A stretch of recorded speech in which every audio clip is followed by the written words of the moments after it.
So thank you everybody for joining us, and welcome to this webinar on COVID-19, the role of the media in addressing stigma. As we are a few minutes after our starting time, I will start the webinar now. I'm very excited to have you all here. Please note that we're recording this video, and so if you do not want to be on the recording, please make sure that you send your questions directly to me or to one of the other presenters, rather than unmuting your mic, so that we can be sure that you are not on the recording. I'm just seeing that one of you cannot hear me. Can everybody else hear me, or does everybody else have issues with audio as well? I can hear you. I can hear you. Okay. Okay, thank you very much. So, great, thank you. So Nivedita, please try perhaps to rejoin, or see if you can fix your audio. It seems that this is on your side. Please do everybody use the group chat throughout this webinar to ask questions, or you can also raise your hand. I will take you through the agenda very quickly before introducing our speakers. So as you know, today we want to talk about the role of the media in addressing stigma during COVID-19, a topic that has come up a lot in a lot of areas. I will first give you a quick introduction to the amazing group of speakers that we have here today, and also to the topic a little bit. We will then hear from Sangeeta about the role of media in addressing stigma, with a particular example of the Indian experience. We'll hear about addressing rumors and connecting media and humanitarian organizations from Irene from Internews. And then Richard will talk about how to use community voices to address stigma. And finally, I'll take you through some of the available resources and tools that we have for media practitioners, and how to work with media. We do have quite a lot of time at the end to talk about these topics, and we're really hoping to have a good discussion with you there. We have been going together through all of your great questions that you've submitted in the sign-up form.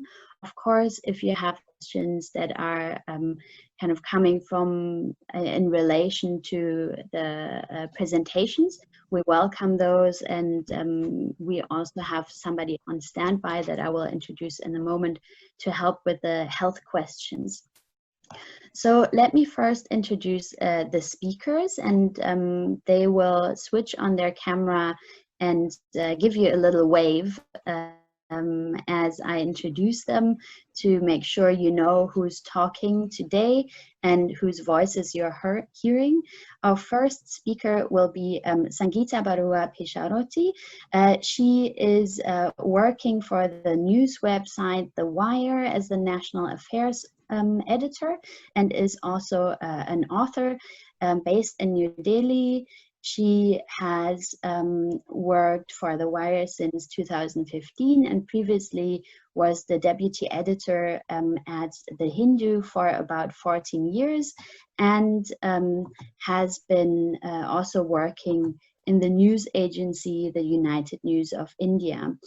She won the Ramnath Goenka Excellence in Journalism Award for feature writing in 2017. And 2019, she published her critically acclaimed book, Assam, the Accord, the Discord, which was published by Penguin Media. She will be talking today about her experience as a media practitioner, and how to address stigma through the media. We then have Irene Scott, who is currently the program director for Internews' activities on COVID-19 in Asia. Irene has started her career as a radio journalist and presenter and digital storyteller with the Australian Broadcasting Corporation, Triple J and Power FM and the Solomon Islands. She has worked in a wealth of locations ranging from the Pacific to South Sudan, Bangladesh and Europe, and has been managing various projects around community engagement and feedback mechanisms, risk communications, and much, much more. Then we have Richard Lace, who is the country director in Bangladesh and regional lead for COVID-19 in Asia for BBC Media Action. He has over 15 years of experience managing a wide variety of projects and has been in Bangladesh for the past 8 years, working for BBC Media Action on a number of projects, particularly also in Cox's Bazar and the response there. So you see we have a really great set of speakers here. We also have Jubek Halatinovic on the line, who is working on risk communications for WHO and has a health background as well, and she will be there to answer some of the questions that may relate more to the health aspect of COVID-19 in case that they're coming up. I'm the Community Engagement and Accountability Coordinator for IFRC in Asia and the Pacific. I'm also the co-chair of the Regional Risk Communication and Community Engagement Working Group here, and this webinar is organized as one of the outputs of this working group. There's a lot of resources from the working group that are available to you, and so if you have questions that are more around community engagement, accountability, risk communication that don't have to do with the media, then I have included some resources for you at the end as well, where you can follow up. And there's a number of other webinars coming up that we recommend you to join, of course. So stigma is, of course, a really big topic, and I've looked up the definition of stigma for today's webinar. So Oxford Dictionary is defining it as a negative feeling that people have about particular circumstances or characteristics that somebody may have.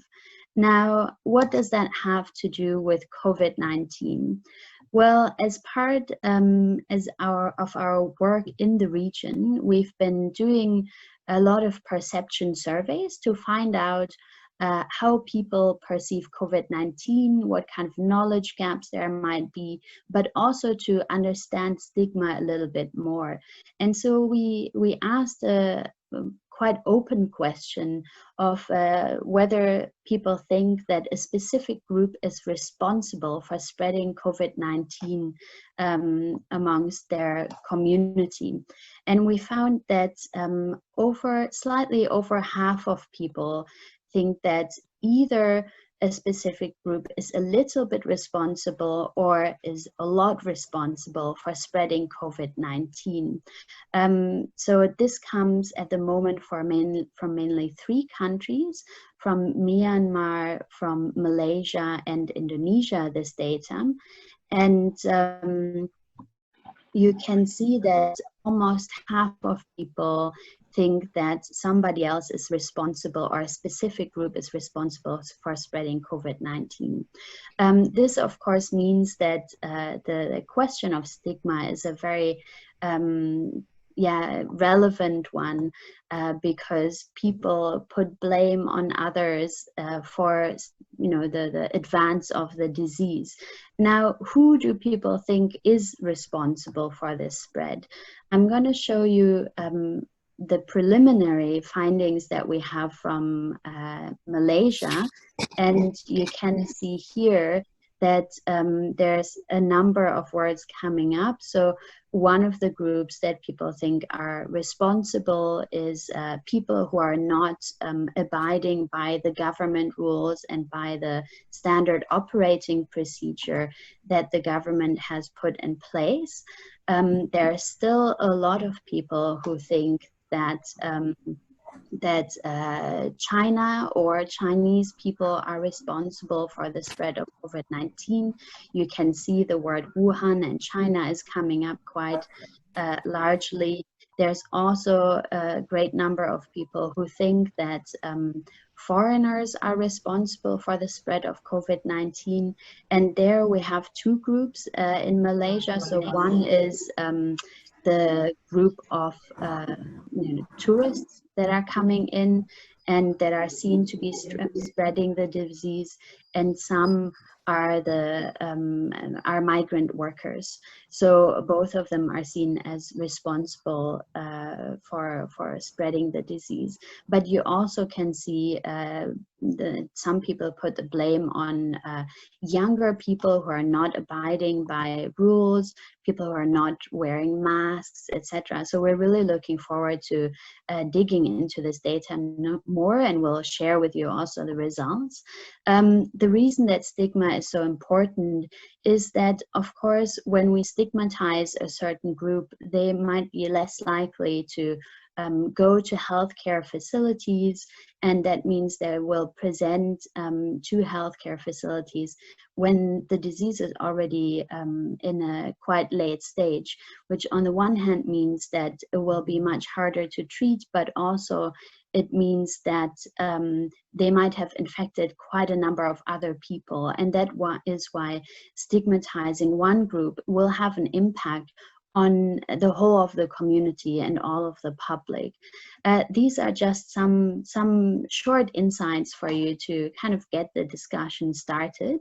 And now I will hand over to Sangeeta to start her presentation to talk about kind of the practitioner's experience from the media on addressing stigma. Sangeeta, over to you. Thank you.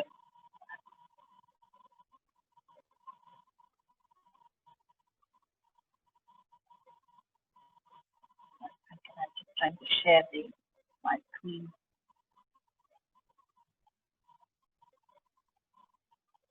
Okay. I'm not very good at technology, so in case there's a little problem, we have also a Wi-Fi problem here. So if that is the case, then I will just give a talk. Otherwise, I have a presentation. So just trying to work that out.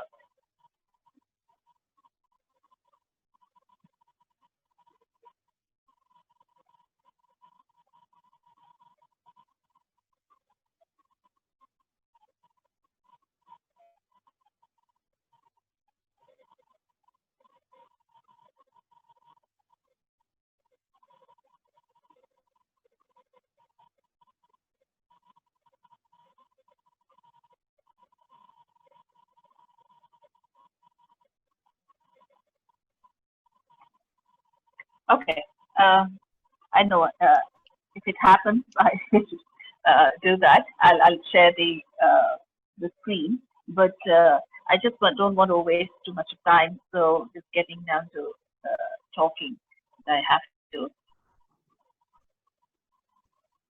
Yeah.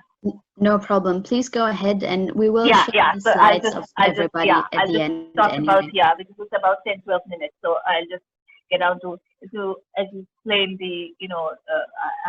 my topic is the role of media in addressing stigma around COVID-19, and I'm basically going to talk about the Indian experience and the current scenario. If I can just give a little overview because the people from all over. So when I made the presentation yesterday, India was in the fourth position, the fourth country after the United States, Brazil, and Russia to cross the 500,000 mark of COVID-19 cases. But when we get up this morning, India has climbed to the third position. So what it signifies is that the cases are rising, the number of cases.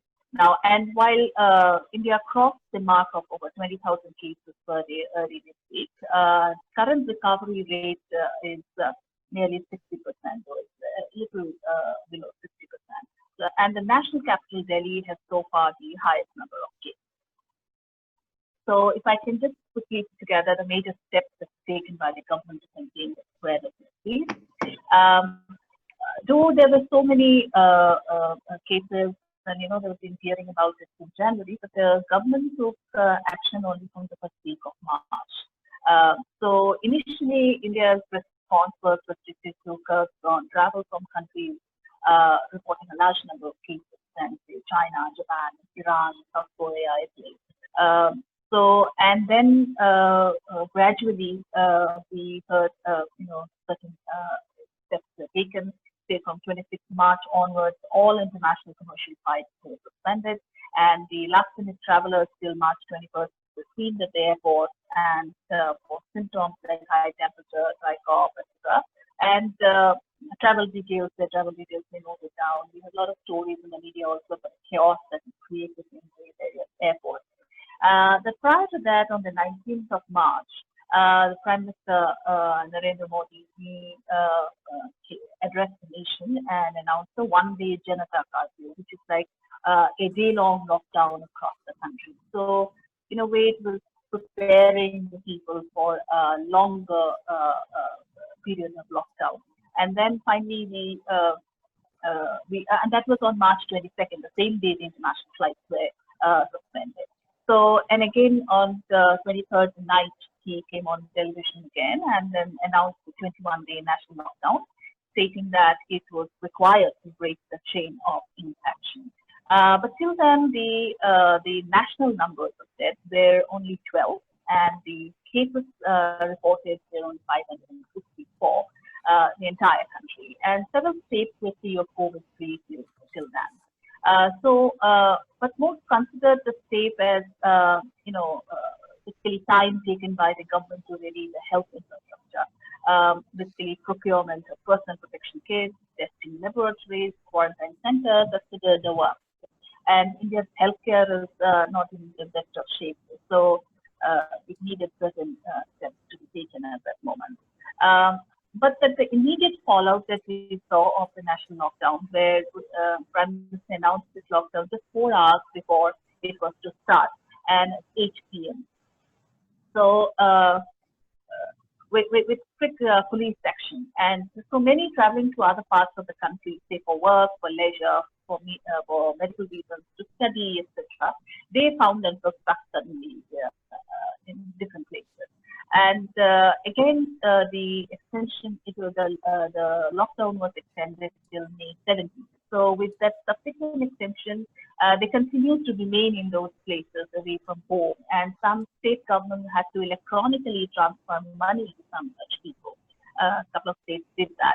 The government ran 200 special trains for that category of people only from June 1 onwards. So you can see the period of time how people got stuck in different places. Then another immediate fallout, if I talk about, is with all work coming to a standstill, India's huge migrant population found themselves in a massive disadvantage all of a sudden. The failure to earn meant the inability to pay rent, send money home, bring food to the table. So with no other means of communication, thousands, dragging their little children and the elderly members of the families came to the streets, railway tracks, to begin walking hundreds of kilometers, in some cases over 3,000 kilometers, to reach home. And several died on those journeys. I have met a lot of such people in my, in what I. So with increased reporting of such travel, such travail of people, and mainly in the alternate media spaces and social media, of course, the government had to act. It began running migrant labor special trains from May 1st onwards. While they were not adequate in response to the number of people who wanted to board those trains, and several of these people who traveled in them also died due to lack of food supply on the long journey. that is what we saw. And if I can talk about the present status of where we are in now, India is under several stages of unlocking the lockdown, and different states are following different rules, with some states also returning to implementing statewide complete lockdown once more because there is a rise in the number of cases. So, so that is where we are. So if we come to the general, if I can just give a little overview of the general state of India's big media. The media sphere, in India has grown to be of a considerable size today. It is considered to be a success story. So in the last few years, though, the big business houses have taken interest in it, leading to cross-owning of various ventures and with increased corporatization. So the television news industry particularly has grown manifold and in various languages apart from English, and with huge salaries, fancy studios, we have international offsites, and the work. So that is the general, how the media develop, particularly the television news industry. However, this entry of this new model, has also made Indian media less freer than before, I'd say, because it was never a completely free media, but what we see today is less freer media. So instances of editors and reporters not liked by government of the day sacked or replaced, news reports not favorable to state and central governments are withdrawn, stories questioning the government's schemes, projects, or collaborative efforts of the government side. I would say some big business houses seem to be close to those in power, or the party in power are going unreported, etc. They've become more commonplace now. So this is increasingly the case in the last 6 years after Narendra Modi rule. So during his period. So aside from the ability to control the narrative in the big media, the government has also succeeded in getting support from some propaganda channels and online ventures that have been set up especially for this purpose. So that is generally the overview. And now coming to the Indian media's response to the lockdown, fallout and the rising number of cases today. I would like to talk first about the big media element. What is the general reaction? The big media is, of course, as expected, treating carefully and mostly functioning as an extension of the government's viewpoint, at times also questioning the opposition parties for posing questions to the government at the time when it's dealing with the pandemic.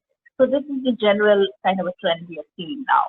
And then if we talk about the social media and the alternate online media platforms, social media initially, what we saw, like both swings of supporting the government's actions and questioning them.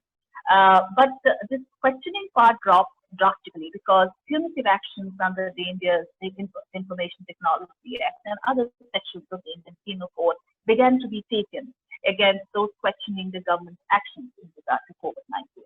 So that we saw a drastic drop. Then aside from a few odd pieces in, say, print media, the alternate online media space where we also operate is where one sees in India mostly exhaustive reports now and sharp opinion pieces, critiquing and analyzing the government's response to COVID-19. So that is a general thing. Here, I also want to point out, a recent study that has been conducted by a Delhi-based organization, Rights and Risk Analysis Group. It found that 55 journalists were targeted for covering the pandemic in India between March 25th and May 31st. So this also includes an FIR against the editor of The Wire. And recently, an FIR has been filed against the editors of the Newsline online news site, Scroll. So India's, ranking, if I can just point out, the World Press Freedom Index in 2020 is now 142nd. We've been sliding regularly, so now, if I can come to talking about the media's role in the in stigma, surrounding COVID-19. I want to divide this into three parts. One is, of course, how Islamophobia was, fanned, and then the response to the migrants, and also towards the people of the Northeast who looked a little, different from the mainstream people. As they say, they look Chinese. So that was there. And so first, when I talk about this, how the media aided in creating a considerable amount of Islamophobia during the COVID-19 period, is that the initial spike in cases in India is said to have been traced to a religious congregation by a sect Tabligh Jamaat. So this was held at the event was held at its headquarters in New Delhi in mid-March. So the event was attended by hundreds of people from various parts of the country and also had representatives from other countries, because at that time the government had not put any restrictions on people coming from other countries, so they could enter the country. So the foreign delegates are believed to have brought the virus, and they also traveled to other states after attending the Delhi event. So what we saw were that the specific videos of police asking the Jamaat officials to send back their delegates to different states, back home, were leaked to social media and elsewhere, from where the big media took the cue, and to help spread the notion that the community in general is, spreading it. It is anti-national, it's primitive, it doesn't abide by the laws, and those kind of things. And what we saw was what it led to, where even cases we reported that women being pregnancy care or going to hospitals for delivery of babies, they were also denied treatment, and so those kind of things also were seen and reported widely in the online space mainly. So it went to such an extent that fake videos were circulated on WhatsApp about the members of the community deliberately containing eatables to help spread the virus. So that is what we saw. And in April, the government specifically also gave out data in a COVID-19 related media briefing, highlighting them as the single source of the spread of the pandemic. So in 22 states and union territories. And that also gave the big media a lot of a solid handle to go after a particular community. And the big media's collaboration with government action aided the rising forces to launch attacks on members of Muslim community at various places. And many within the Muslim community, what we saw, also ostracized families whose family members had attended the meeting.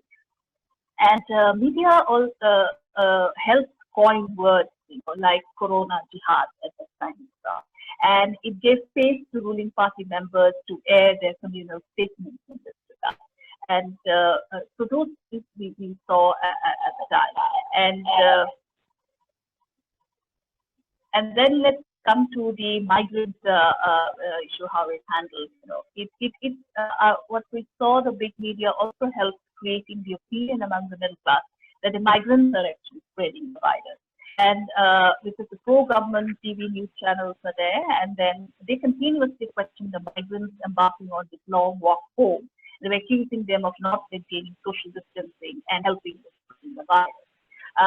So this helps create a TV viewing middle class, particularly those in support of the government's lockdown move, to create an impression that this category of people are not cooperating with the government.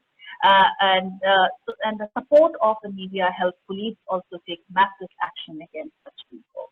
And in several instances, reporters from pro-government news channels like The Republic were also seen acting as vigilante forces, standing alongside the police and maintaining lockdown, even suspecting medical workers while on their way to work. So those kind of things also we saw. And the other thing I actually want to come to is the inadequate coverage of the racist attacks on people from the northeastern states, the 8 northeastern states in mainstream cities. The otherwise proactive, traditional media was not seen giving wide coverage to cases reported from the various cities about people from these states being attacked for looking like the Chinese, and they were hurled abuse like Corona, etc. And some cases have been reported after videos have gone viral on Twitter, and pushing the central government then to send orders to the various states to act on such complaints. So that is what we saw. And so if I come to media's role so far in fighting stigma and misinformation, what we see is, alongside what I said, is in a typical response, some big media houses in India have begun collecting public donations to be deposited to the government's corpus to fight the pandemic. But various other meaningful and more calibrated interventions are possible, I think, by joining hands with credible civil society organizations, both in fighting stigma and misinformation, or say inadequate information. And The Wire has a science site, which, among other online news sites, is regularly publishing articles related to misinformation by clearing those out with viewing the domain experts and publicizing them through social media platforms. And so far, what we have seen is the civil society organizations in India are engaged in conducting several ground reports and studies to address mainly the economic fallout due to the national lockdown and the sufferings of the migrant population. So apart from organizing the webinars and airing comments on social media, etc., and writing certain pieces in media, outfits, so we have not seen much of these formalized interventions by CSOs so far, or media houses together in addressing this stigma particularly. But what something I must also mention is there are some very good fact-check websites like Altnews, which have, however, continuously formed the WhatsApp group and Twitter to fact-check misinformation and dispelling any of those issues around COVID-19, including Islamophobia. And before I end, I just also want to quickly say that how the government generally deals now. If you publish something, what we have generally seen now is that the space for government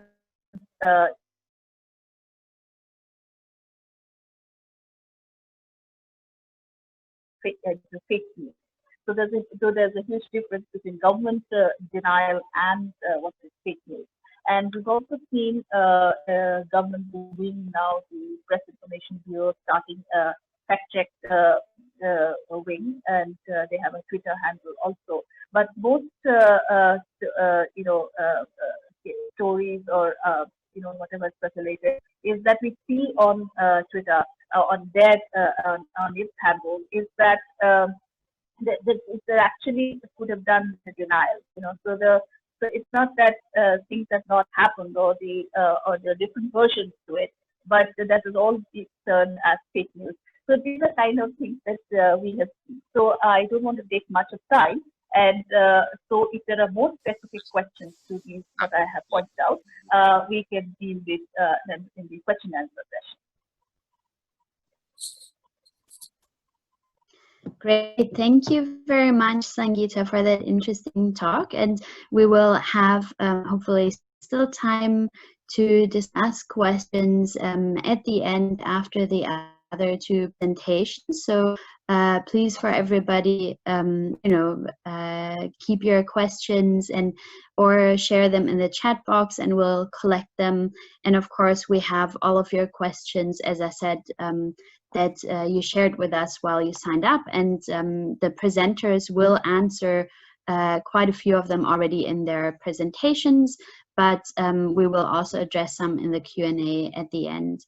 Now I'm very pleased to hand over to Irene, who will take us through Rumours and how to address them, and kind of connecting media and humanitarian organizations. Thank you, Irene. Great, thank you, Viv. So hi, yes, my name's Irene. I'm the project director for Internews COVID-19 programming and rumour tracking. You can see some of our contact details there. I'll share it again at the end of the presentation. And so if it'll let me go to the next slide, here we go. And so we want to look at, why it's so important to look at rumours in this crisis. And I think one of the reasons it's really important to look at rumours in this crisis is that it is a crisis with such a global impact. It's not localized, it's not one town, it's not even one country. It really is right across the world. And because of that, we're seeing misinformation spread right across borders and change and adapt as it moves around. It's also, of course, the infodemic, a term that we've all heard a lot in this crisis, which basically means that there's just too much complex information for people to be able to synthesize, to be able to understand accurately. We're being bombarded with information all day long, but there's not enough time in the day, but also so much of that information is so complex. We don't all have a science degree, we don't all have a health degree, so we can't possibly understand it all. That leaves a lot of room for misunderstandings when people are trying to understand that information. There's also the lab of social media, and I call it the lab because when you enter social media, you see that there are a lot of people there claiming to be experts. Everyone believes that they're an expert. And we've also seen, especially when we're looking at stigmatization and prejudice, that social media has really played a really huge role in amplifying some of that prejudice that is being spread around. Whereas originally you might have said it to one person, to another person. Now you can put it on Twitter and thousands, possibly millions of people can see it within seconds. So that's really added fuel to the fire with that issue. But also because it's a health crisis, trust or the lack of it has really serious consequences. So if people don't trust their health systems, if they don't trust the testing systems, if they don't trust the people that live next door to them, that can really, as Viv was saying earlier, really impact on their ability to access quality healthcare, but also the ability of the government and the country as itself to progress by stamping out the virus. So when we're looking at rumours, there are a few things that you can put in the recipe for rumours that make them more believable and more powerful. So one is if they're your only source of information, and that's of course where humanitarians and media come in. You know, we try and make sure that there is credible information available to people, that they don't have to only rely on information from their friends and family that might not be accurate. Rumours are really powerful if they align with beliefs you already have. So if I already feel prejudiced towards a particular group in society, if someone tells me a rumour that cements that idea further, I'm more likely to believe it and just take it on face value. If they have a kernel of truth, if there's the element in there that makes you think, maybe it's true, or this bit is true, so maybe this other piece of information is also true. A lot of the rumours that we've been tracking throughout this crisis so far do definitely have that element of truth. So there might be about, for example, the vaccine development. Someone might say, this particular vaccine is going to be the cure for everything.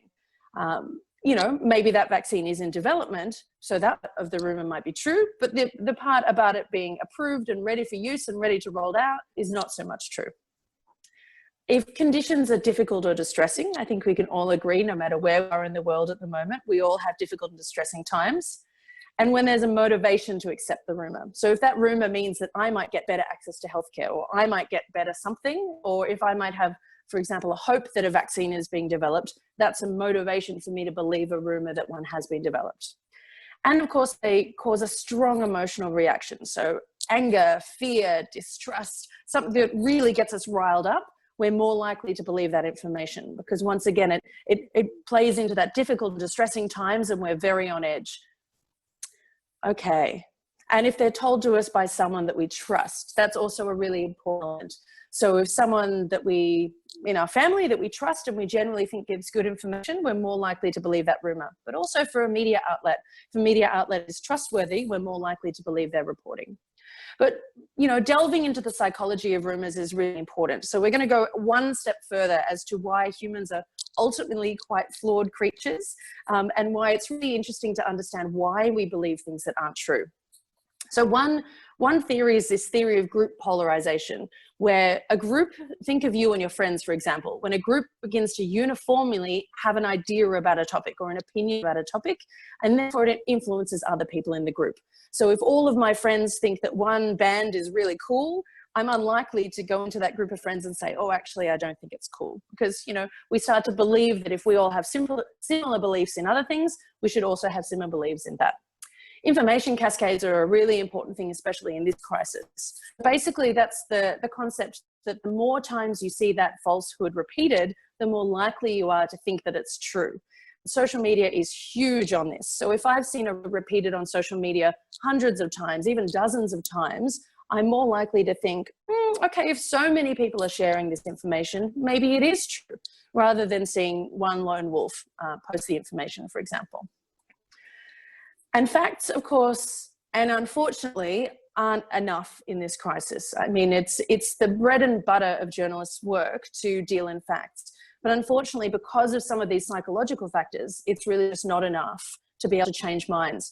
One reason for this is the concept of anchoring. So anchoring is where if I already have a belief about something and you give me information to the opposite or to a different belief, I'm unlikely to shift easily from that initial opinion. The backfire effect, that's a huge one. So when your deepest convictions, so the things you really believe in, and that might be related to religion or culture or the things that are, you know, it's probably not going to be what breakfast cereal you like. It's the big things in our life.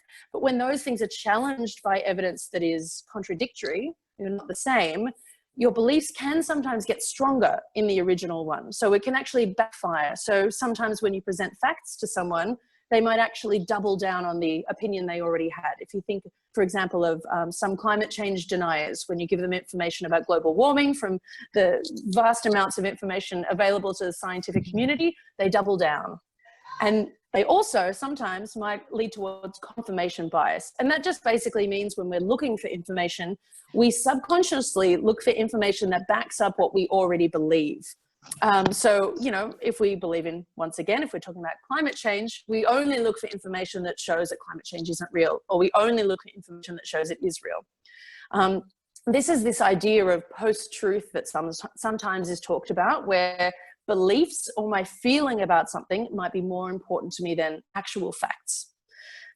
It's where we also get the terms like alternative facts that you might have heard coming out of the US, or inconvenient facts, where the scientific fact is there, but it doesn't align with how I feel. So I prefer to go with my belief.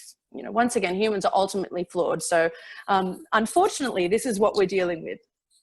This is a great quote from George Orwell that I love, where he says that people can foresee the future only when it coincides with their own wishes, and the most grossly obvious facts can be ignored when they're unwelcome. We don't want to hear things, you know, we don't want to hear that, for example, we're being prejudiced. A lot of us think of ourselves as good, wonderful people who care about humanity. We would hate to have someone tell us that we're being prejudiced or we had an unconscious bias that we weren't aware of. So of course we align even further to find information that shows that, you know, our beliefs about ourselves are accurate. And of course, when we're afraid, when there's a threat, we want to blame someone. Humans love blaming someone.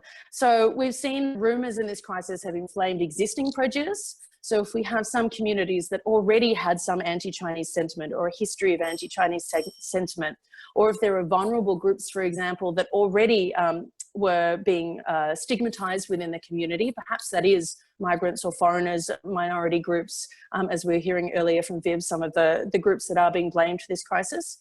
But they've also fueled new prejudice. So that's where, you know, health workers, for example, people that have been infected with COVID-19 or recovered and their families are being stigmatized. But also journalists. So we've seen several cases where journalists have interviewed people that are active cases, or they're, you know, they're doctors or nurses, and then themselves being stigmatized or shunned from their community as well, because they're then assumed to be infected. And of course, social media spreads this prejudice at an alarming rate, as I was saying before. You know, it really allows it to move much faster than it would have before. So how to respond to rumours if you are a journalist, or even if you're a humanitarian communicator? I mean, the first thing is the number one rule of journalism anyway, to first no harm. You know, if ever you're looking to publish a story in any way whatsoever, this should always be the question that you're asking yourself. Will this do harm to anyone, to the subject of the story, to the community, to anyone? You know, our role is not to do harm.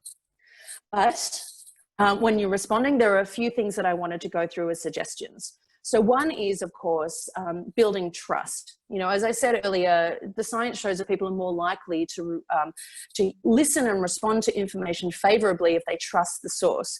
And for media, that might actually mean spending some time building some more trust with your audience, making sure that you're transparent, that you correct faults, that you explain your reasoning, and that you're there as a service to the community itself that they can trust. Language, of course, is always a big issue in this crisis. Using plain language so that everyone feels they have a stake in the reporting that you're putting out there, that they can understand it, they can absorb it, but also it reduces the chance of misunderstandings, but also explaining, you know, complex terminology, because when you are talking about medical science, sometimes you're going to have to use some complex terminology, but just explaining it using really simple terminology helps. Also, when you're thinking of language, think of the language you broadcast in, the language you write in, and consider who that might exclude in your community, who doesn't have access to your quality information because of the language you broadcast in, and is there something you can do about that? Listening, good communication always starts with listening. Journalists spend a lot of time listening to people they're in, which is wonderful. Listening to your audience is just as vital. So to see where they might have misinformation, they might have some public health messages, for example, that have been misinterpreted, where there might be fears or anxieties. Listening via social media, via, you know, bread and butter journalism of calling people around, not necessarily for an interview, but just to find out what's going on, is really vital in this crisis, because it's also a bit of an early warning signal. If you might have unrest in your community or fear that could lead towards people, for example, not seeking testing or treatment, or violence towards minority groups. And to respond to actual, not only perceived information gaps. And what I mean by that is not assuming that you know what the information that people need. Of course, at the start of the crisis, that was really important. We had to tell people wear a face mask. This is how the virus is transmitted. You know, the basics of the crisis. But we're now a fair way in. And I would say most people have that, you know, elementary information. Now it's really important to actually listen to your community and what questions they have, and to respond to those questions, because they might not be the questions that you expect them to need responded to. All right. So that's why we need more than this. I think as journalists, we think if we have a big old rumor and a big old fact that we win.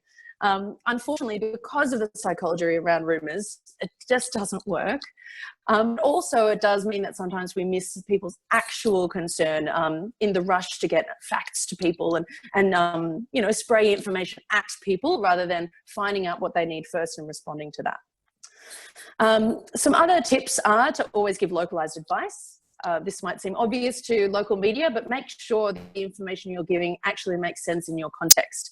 If you're telling someone to go and wear a face mask, are there face masks available in shops and markets? Is that something that's accessible? And if it's not, how else can they protect themselves? You know, avoid copying and pasting purely from the WHO website. There's some wonderful information there, but before you share it, make sure it fits your context. It's also good to give people actionable information. So people feel quite hopeless when they don't know what to do, and it's quite a scary environment. So make sure, if you're telling people not to do some things, to also say, but what you can do to protect yourself and family is A, B, and C. Give them something they can do in this crisis. And of course, to keep listening. Using that example of the face mask, if you tell someone to wear a face mask, there are always going to be follow-up questions. What kind of face mask? How do I wear it safely? How much should I pay for a face mask? If I can't find a face mask, what type of, you know, cloth should I use? So make sure that if you are giving information to your audience, that you're continually listening and responding to those follow-up questions. And that's another way to make sure you're building trust with your audience, by saying, hey, I'm here, I'm still listening, we're here for you. And of course, reporting on and with marginalized groups. So that means not only reporting about a marginalized group, let's take migrants as an example, and saying this is what's happening to migrants in the crisis, but making sure their voices are prominent in the story, and also making sure that migrants themselves might have unique information needs that might be different to other groups in society. So listen to them as well. How can I make sure that I respond to their information needs as well? But make sure that, of course, you know, we're spelling out the cause of a disadvantage rather than pointing the finger at particular groups, making sure that they have a chance to show that it's not humans themselves that are the cause of this virus, but it's the circumstances that they're in, and often the vulnerabilities that contribute to the spread of the virus. So here's an example. This comes from Australia. It just happens to be where I am at the moment. But it's talking about how Aboriginal and Torres Strait Islander communities might be more susceptible to the virus. But the way that it talks about it is the fact that, yes, this community is more susceptible to catching the virus, but that's because of existing vulnerabilities like access to quality healthcare and housing that has contributed to that. So it's important to think about why someone might be more vulnerable in this crisis, and to explain that to your audience as well. You should acknowledge fear. Everyone is quite, I would say, fearful and anxious in this crisis, and acknowledging that as well does build trust, and not contributing to it, of course. You know, we want to be able to fight that fear with compassion, not with pointing the finger and increasing anger. Encouraging community-based solutions is also really important in your writing at the moment, because a crisis often promotes individualism, which means people have the fight or flight. They want to look after themselves, look after their family. They're the number one, you know. But encouraging community actions and highlighting really great community efforts shows that we are all in this. And it's a community effort built of individual efforts. So there are lots of things we can all do to make sure we all get out of this together, because individualism really isn't going to get us through this crisis. And of course, there's reimagining the new normal. I see a lot of journalists talking about the new normal and what the new normal will look like. But it's also important to have that discussion of, well, is that about going back to the way things were, or about imagining something better for our societies? All of our societies already had stigma and prejudice there. It was all there. The crisis, you know, just quite often inflamed it in our cities. So maybe we can reimagine a new and better community where we live, where these things are less present as well. So having some daydreaming and some positivity with your audience as well. So there's a quote here of, you know, we will never go back to normal because normal never was.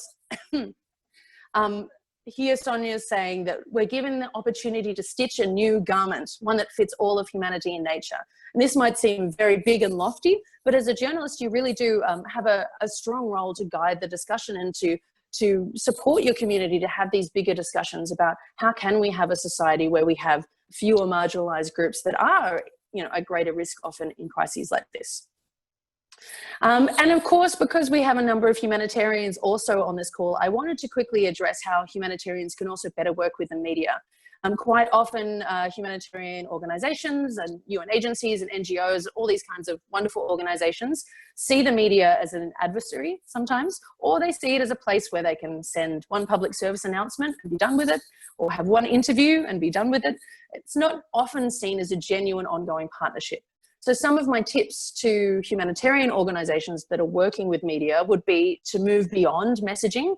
Public service announcements, again, are really important at the start of a crisis, but to help local media to establish better two-way communication channels that are so crucial in humanitarian crises is really helpful. So look at how they can better use talkback to listen and respond to their community's concerns. Make sure they're well resourced with the information they need to respond. And let the community shape the content. It's, you know, radio stations, newspapers, TV stations shouldn't all be about what the editor wants. It should be driven by what the community is talking about and what the community needs. So helping them to do that is one step. Building trust is really important. I was saying that sometimes humanitarians have an adversarial relationship. They're a little bit uneasy to do interviews or to build a long-running relationship with media. But the trust needs to go both ways. You know, the media needs to be able to trust you. You need to trust the media. And that comes from answering your phone when they call. We had a lot of complaints at the start of the crisis of people saying, I'm calling, you know, organizations, I won't name anyone, I'm calling organizations for information. I want to have a story that has the most up-to-date information, and they don't respond to my calls. You know, that doesn't do anything to build trust there. You know, be available for backgrounding. And that means, you know, it might not always be an interview, but be available to explain complicated concepts and to build journalist knowledge over time. And of course, broaden your focus. Don't only target the big media outlets that look wonderful when you do your donor reports. Look at all the information providers in the community. And, you know, that might even be community-led media that might better cater to some really unique information needs. Make sure you're spreading your net wide and looking at where your community accesses information and targeting all of those sources. And of course, never be boring. It seems like an obvious one, but sometimes these interviews are so over-rehearsed and so filled with stats and information, they can be so terribly boring. People don't retain boring information or dull or dry information. So try and make sure that, again, you're using plain language, you're presenting it in an engaging, entertaining way, so that the audience can actually learn from it and do something with the information that you're presenting. Okay, that's me for now. Thank you very much, and I will hand it back to Viv. Excellent. Thank you so much. I mean, that was really insightful, I think. I'm already receiving some questions in the chat directly to me, please feel free to keep them coming either in the group chat or directly to me. We now have one more presentation by Richard, and then we will start with our Q&A, where we'll have time to discuss together some of the questions that you'd like to have answered. Over to you, Richard. Thank you very much. I hope everyone can see the screen that I'm sharing. So I'm going to maybe take a little bit of a step back and talk more generally about stigma and discrimination and what we know that media can do to help address it. And I'm talking on the basis of a significant amount of research and experience that BBC Media Action has done over the years. I mean, some of you may know us. We're part of the BBC. We're the international development charity that the BBC runs, and we've been working for many years in many different places. Some of you will know us, but audience research and really strong evidence-based project design is one of the things that we feel is really important. So we are always very hopeful that we can bring a little bit of rigor to some of this and look back at some of the things that we've learned over the years. We're doing lots of COVID work already, but we'll step backwards slightly and look at something slightly broader for the purpose of today. And one of the things that comes out of that research a lot of the time is that community voices and the inclusion and use of community voices can be a really powerful way that we can help stop discrimination and harm if people are facing stigma, as well as making sure that, you know, more generally, people are being treated equally and respected. And we've heard from Viv and from our other speakers this morning about how people are being, you know, coronavirus is used to create new stigma. And so we'll talk a little bit about how we can maybe address that using some lessons from the past. So a quick zap through why we think community voices are important. They can be a really, really powerful way of helping to reduce the differences that people see between themselves and others. And they can really help people understand how harmful the impact of stigma and discrimination can be. I mean, we've heard about some of that, particularly from Sangeeta this morning. I say this morning, it's probably afternoon for half of the audience. It's morning here in Dhaka. They can give the people who are being stigmatized a voice to talk about who they are, helping other people hear that voice, helping people hear about their experiences, can help to humanize the people who are facing stigma. And it maybe helps the audience to understand that the people who maybe in the wider attitude are facing stigma actually are just people. And that empathy is a really important reason why community voices and using community voices are really, really important. I think it also can help people to understand how stigma and discrimination can have those serious consequences on people's well-being, on their physical health, their safety, and even things like their ability to have a home or have a job or access food, water, services, other things like that. So a really important thing, I'm going to talk through one example, and this is an example from Myanmar. Very interesting that I chose this one, and Viv was saying at the beginning that the regional perceptions data is showing a fair amount of COVID-related stigma in Myanmar. This is not a COVID project, but I think it has really, really strong evidence that's relevant to what we're talking about today. And of course, this project, like many others around the world, has adapted to include COVID over the last few months. It's been running now since 2015. It's currently in its 8th series. It's a radio program. And it's seeking to address some of those long existing inter-community, religious, ethnic tensions in Myanmar, particularly the conflicts going on in the northwest and the northeast. And of course, of particular interest to me in Bangladesh, the Rohingya crisis and the response to that crisis and the national reaction within Myanmar to that crisis has really not helped at all in terms of furthering divides between some of the communities in Myanmar. And so one of the things that we did very early on in the project, as we do with a lot of our work, is going out and talking to people. And we come out of that with two insights.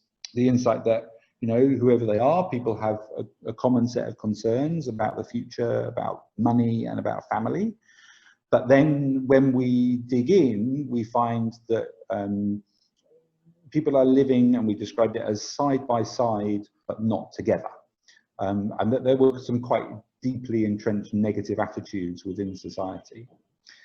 Now, we already know from years and years and years that, that storytelling and fiction in particular can be a really powerful force for change and help to strengthen the connections between people where we find that, you know, those gaps within a society. They can help to, you know, put the audience into somebody else's shoes, and they can also, you know, find a way to deal with difficult or emotive issues in a subtle way. And so the radio drama that we created, the Cup Diaries, which is set in a tea shop just outside Yangon, is a place where a diverse range of characters, they can come together, they can mingle, they can interact, they can chat, just like a tea shop in Myanmar would do, providing a space for people to come together, have a cup of tea, have a chat, exchange their ideas. And we broadcast this program, we broadcast it weekly on the state broadcaster, MRTV, Myanmar Radio, and I'll talk very quickly about the impact and then just draw a couple of conclusions from it. So here's a few things from that impact. We see evidence that people are learning to recognize different religions and practices from the program. And we see significant difference over time, and we see significant difference between listeners and non-listeners.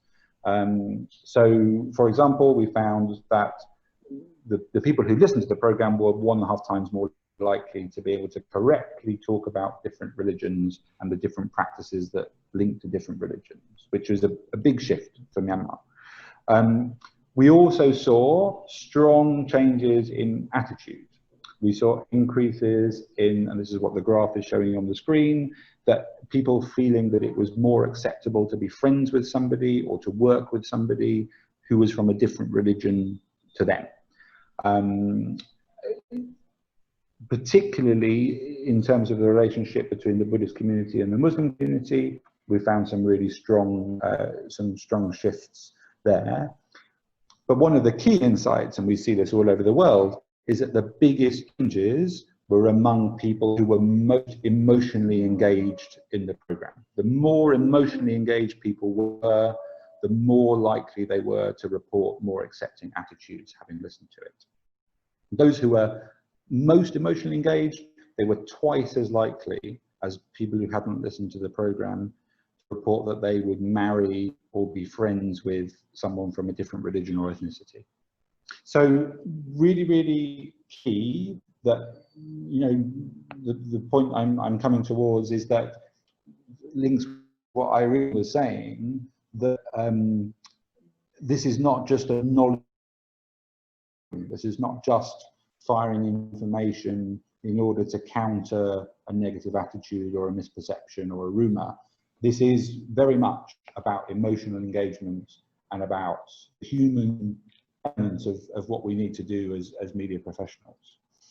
So a few conclusions, which I think are applicable, I mean, drawn from this project in Myanmar, but applicable widely to COVID or indeed to anything else, about how we can use community voices to help address stigma and discrimination. And in this example, we were using fictional community voices. Absolutely applies, I think, to community voices that we use in factual programming as well. So the first thing is we need to understand who is being stigmatized, why they're being stigmatized, how they're being stigmatized, what's the reason for it. We need to sort of dig under the skin of that and then use that insight to identify why we want to make what we're going to make. What's the purpose of what we're doing? How is it going to help stop people being stigmatized? How is it going to help our audience to get over this problem? And that might be a conversation that we also need to have with organizations who are already supporting people who are being stigmatized. That can really help us understand those individual experiences. And if we're making factual programming, it can also help us connect with people who might be willing to contribute to that programming, and might even be prepared to come on air or be featured in print. We need to look very carefully in our planning then at the style, at the tone, at the format that we're going to use. In our approach, we need to be role modeling respect, role modeling compassion and kindness towards the people that we're featuring, be they fictional or not. And making sure that the narratives that we're using, be they journalistic narratives or drama narratives, making sure that those are helping our audience see the people that we're featuring as a person, although we might need to be careful about their identity, as we'll perhaps come on to. We want to then look, and I think I talked before about engagement and the importance of that emotional engagement and empathy that we can get across. I am on a mission to ban the term awareness raising in this type of work. Raising awareness by itself doesn't work. Knowledge by itself doesn't work, or at least not very well, and not for many people. So that emotional engagement is really critical to driving changes and attitudes, not just information. And we've said before that empathy, giving the audience a sense of who these people are, giving them a voice, making them humanized, is really, really important in help reducing those divides and reducing the sense of them and us. We obviously, and I'm sure all the journalists on this call will already be doing this, we obviously need to be really careful about safety. We have a duty to protect the people that we're featuring, particularly in factual programming, and the stigma and discrimination that they're facing may mean that intrinsically it isn't safe for our contributors to give out their full names or their locations. We may even decide that we want to disguise their faces or their voices, and that's a discussion that you need to have to make sure that those people that we're featuring are fully informed and are making consent decisions in a way that they completely understand the potential implications of being featured in content. So we have that responsibility. And then the last point I'd make is that we've learned that this is not a quick fix. Stigma is a very deep-rooted, often subconscious effect, and to effectively change that takes time and cooperation, reinforcement across multiple interventions, across multiple channels, be they, you know, development programs like the one I'm describing here, or be they, you know, day-to-day reporting and features in mainstream media. The more that the audience gets hit by things which are taking this approach, the more likely it is that that change will stick. But even then, I think it's not something you can do in a couple of months. It's something that time and long-term engagement. So I'm going to stop there because we're interested in your questions as well, and back to the. Great, thank you so much, Richard. I think that was a really interesting and great addition to the other two presentations. I wanted to share with you all very briefly some of the resources that are also in response to some of the questions and requests that we've had from you before, you know, through the sign up link.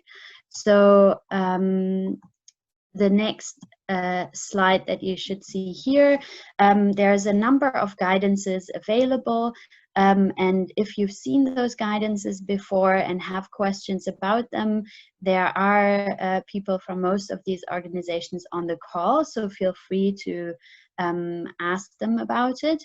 But you can see that there's hyperlinks in there that I've included, and we will share these slides with you, so you will have all those resources with you. you as well. There's quite a number of resources on stigma, both particularly for media practitioners and more in general. We've included as well guidance on how to communicate in public health emergencies. Some of these guidance notes are in several languages as well.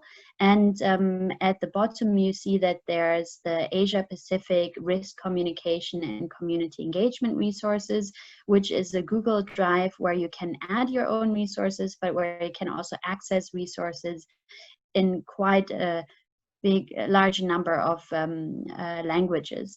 There's the Community Engagement Hub as well that has COVID-19 resources, and I've included a dashboard on COVID-19 from WHO as well, and the EpiWen site, which are really great resources to get kind of fact-checked data. There's of course a lot more out there, but these are some of the highlights. In addition, I would like to make you aware of the Malaysia Risk Communication and Community Engagement Working Group. Corey had joined the call earlier, but said he would have to leave quite soon. He works for WHO and has been chairing that group, and they have come up with a media toolkit that is looking particularly into how to address stigma against migrants. And that toolkit will be launched shortly, and there might be a follow-up kind of online practitioner exchange linked to that as well. Except for one person, all of you have said that you would be interested in learning about upcoming webinars and other events. So we will share that toolkit and any kind of launch event with you as well that might happen.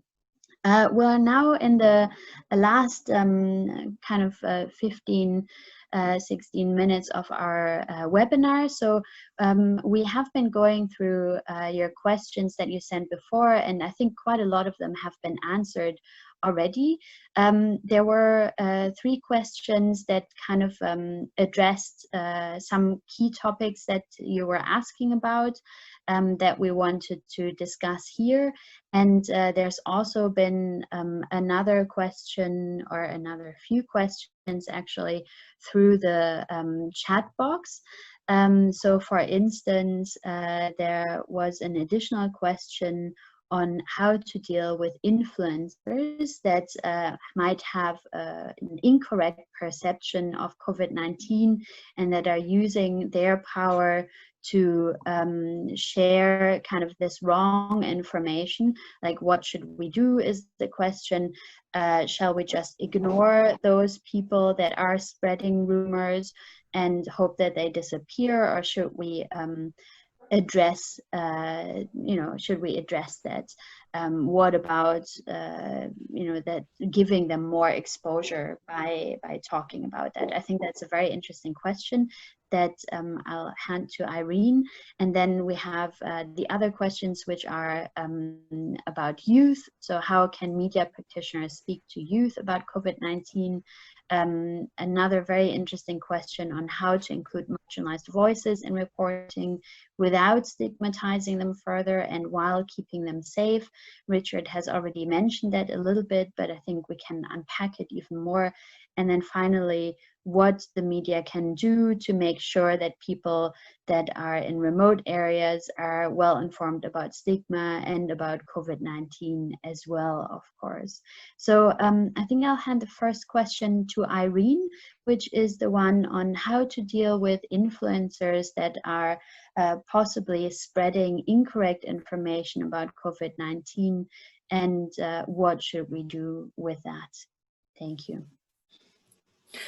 Hi, thanks for the question. It's really difficult because we know that influencers, of course, have a really big following. They're almost like their own broadcaster by themselves. So I think if you see influencers that are spreading misinformation, sometimes, and most likely when people are sharing rumors, it's not coming from a place where they want to intentionally mislead people. Most of the rumors that are spread online, especially from influencers, are from, you know, an honest mistake or a misunderstanding of information that they've read. So I would say that if there are influencers in your region, to first, you know, approach them from that standpoint. Don't assume that they're necessarily trying to seed division in the community. Well, some might be, some definitely might be. Go to them, you know, with open arms, basically, and it's about having that respectful and trusting conversation with them to say, here's some information you've been spreading. You know, did you know? Here's some alternate information, and obviously, as we know, just providing facts isn't enough.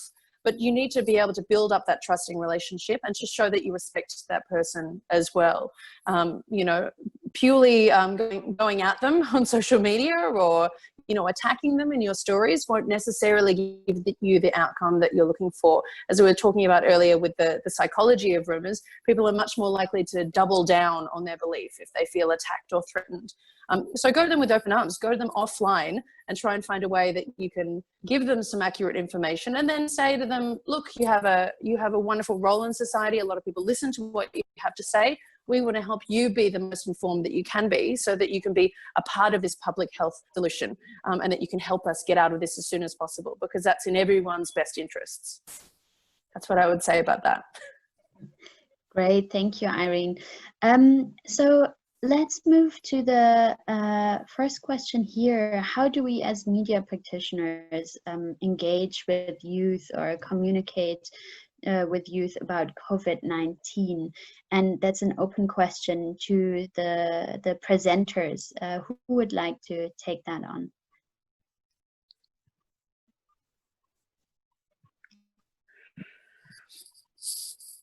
Okay, I'd like to add a little bit to that. We also have these websites on Livewire, and what we are getting so far is like these are young voices. We give that platform to them to write, and so what we are getting right now is how they are dealing with this entire pandemic and the lockdown and the kind of writings that we are receiving now. But we're also thinking at this moment, how to see. This is a developing situation. So every day, there are new possibilities and new roadblocks. So we are also in the process of now figuring out this whole thing, how better to engage. And so we are also looking at, thinking like, because at this point, talking about personal experiences and which others can also identify with is very important. So we are at that stage now. But there can be so much else that one can do. I just took my mind to, I forgot to mention this when I was talking. But there are some one or two instances that we've come across where people have used the community radio to talk about, to dispel misinformation and talk about various youth experiences. So maybe we can look at something, amplify that, look at something of that sort of thing. Because what we saw even from the government side, the experience so far has been the information blackout. So that is information dissemination is something that we need to look at, and particularly to reach out to youth also, because they are the ones who use, mostly at least in India, make use of WhatsApp, social media. So they can be turned into a very potent force here to fight stigma, to dispel misinformation, and to pass on real information. So they can be a tool. So we are at this process now, figuring out. So maybe this community radio thing, or maybe even a podcast, or short video clips that we can, because these are the things maybe perhaps we think that they will be interested in.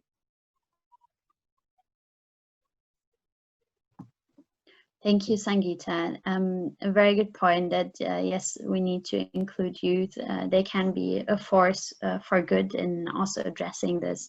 Would anybody from the other presenters like to add to that question? I just drop in for 1 minute with Richard here. I think often we get into the trap that youth is all one audience. And I think anybody who's on this call who's involved in production in any way, whether it's for print or television or online or radio, will understand that actually that audience is much broader and more diverse than we sometimes think it is. They're not all into TikTok. They're not all into silly cat videos on Facebook. There's a huge range, and I think we need to maybe get to know them a bit deeper than we sometimes do. Of course, we need to talk in language and terminology that they're familiar with. We need to go to the platforms and channels where they already are. We need to be using a tone and a style which is attractive, but that varies so much by gender, by age, by whether they live in a rural or urban space. Some will have really high levels of agency and influence within their community. Some will be incredibly, unable to make decisions and lead conversations like that where they live. So we need to be a little bit careful that youth isn't just one audience. Youth is about 20 different audiences. We need to approach them differently. Yeah, correct. I just wanted to add to that. I completely agree with a country like India.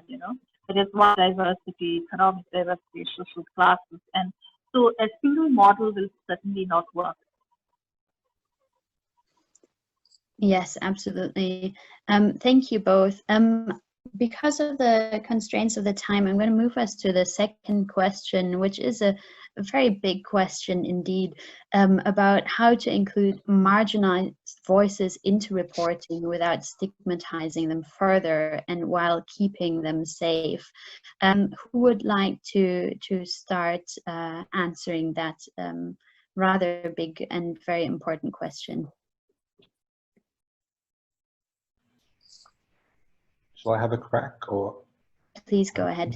Okay. So, I mean, I talked a little bit about it before. The safety is really key. I'm sure everybody on this call is familiar with the concept of informed consent and making sure that people have not just given their permission to be featured, but also that they understand what the implications of being featured might be, and that you've properly talked through with them, what might happen, and that they've made the decision with that in their mind and with full understanding. And often that might involve, particularly for a younger person or someone who is maybe slightly less able to make decisions for themselves, it might involve bringing a caregiver, a parent, even just somebody that they trust in their local area into that conversation, and making sure that that's been fully talked through.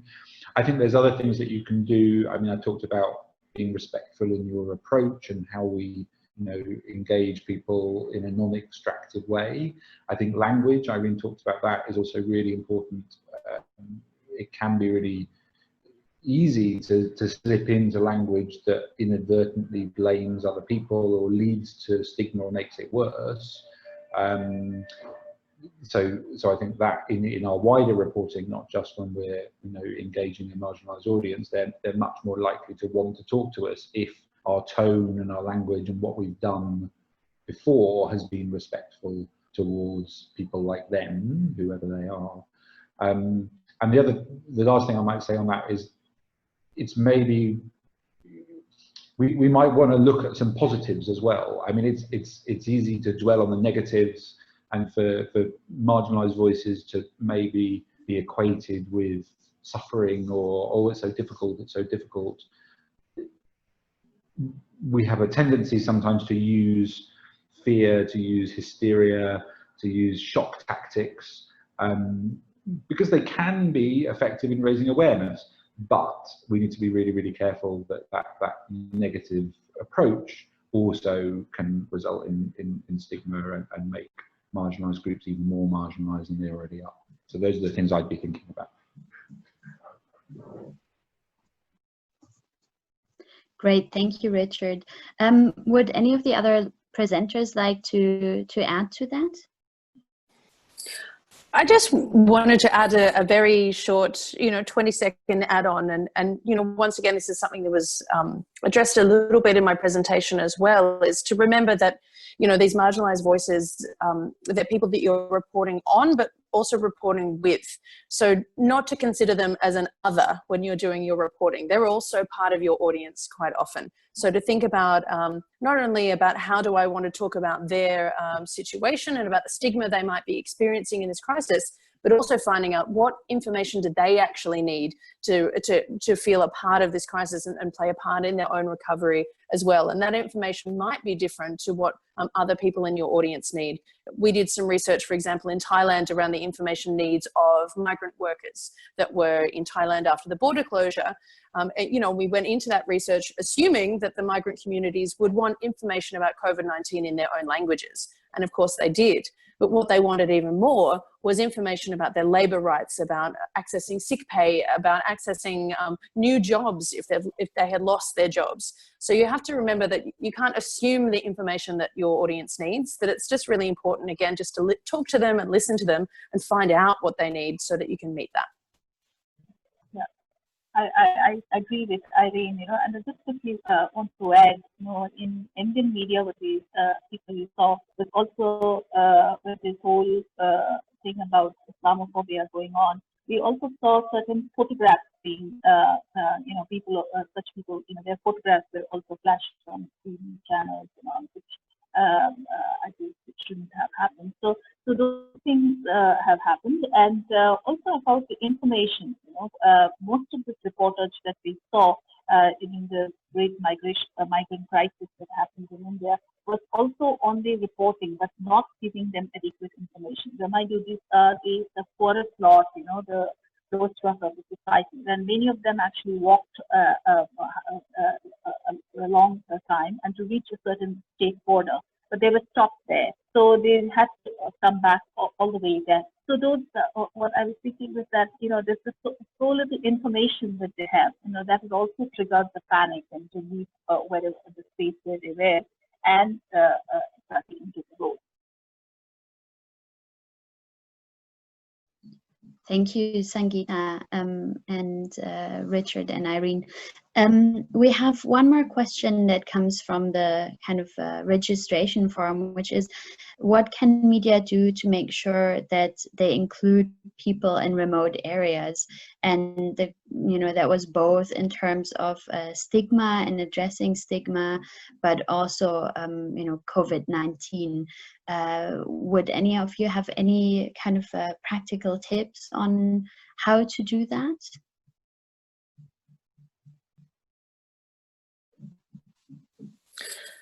I'll have a stab of that one.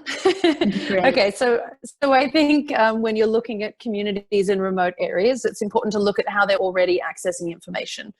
Even communities living in the most remote of areas have ways of accessing information when they need it. They're never completely cut off from information. So it might be looking at different modes. So maybe they can't, for example, get a television signal, or they're not going to be able to buy a newspaper down the street, but they might have access to radio. They might have access to shortwave radio, for example, that goes much further distances. Or they might share their information by word of mouth, by traders that come to where they live.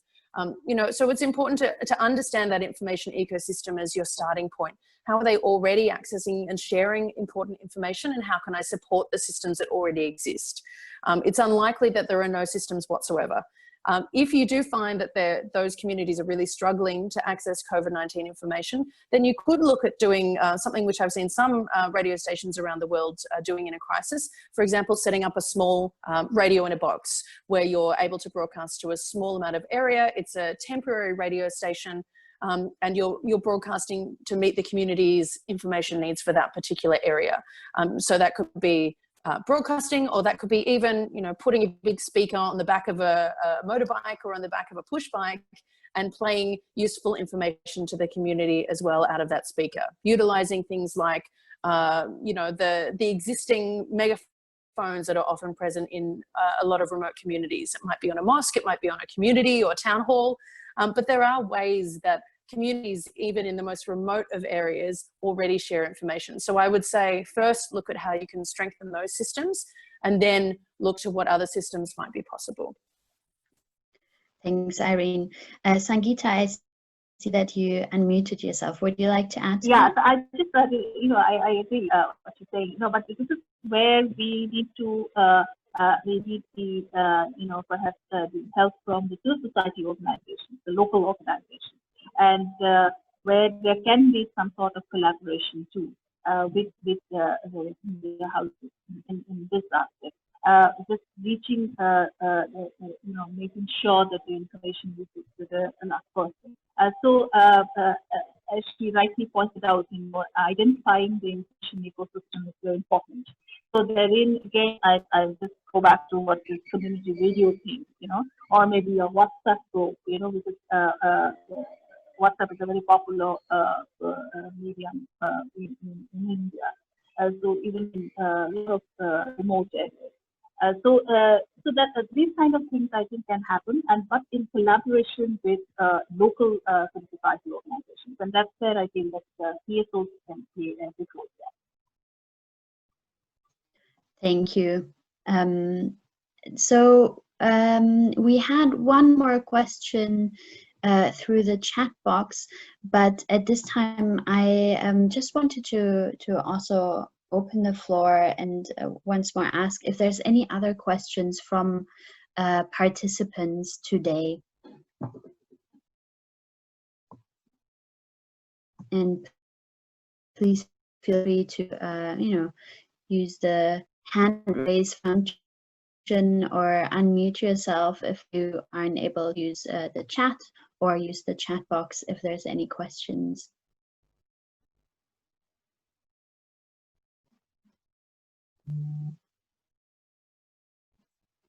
Okay, it seems like I think you covered everything. So thank you so much for the presenters, and thanks to the participants for joining and sharing your questions beforehand. I hope we've answered them all in the presentations.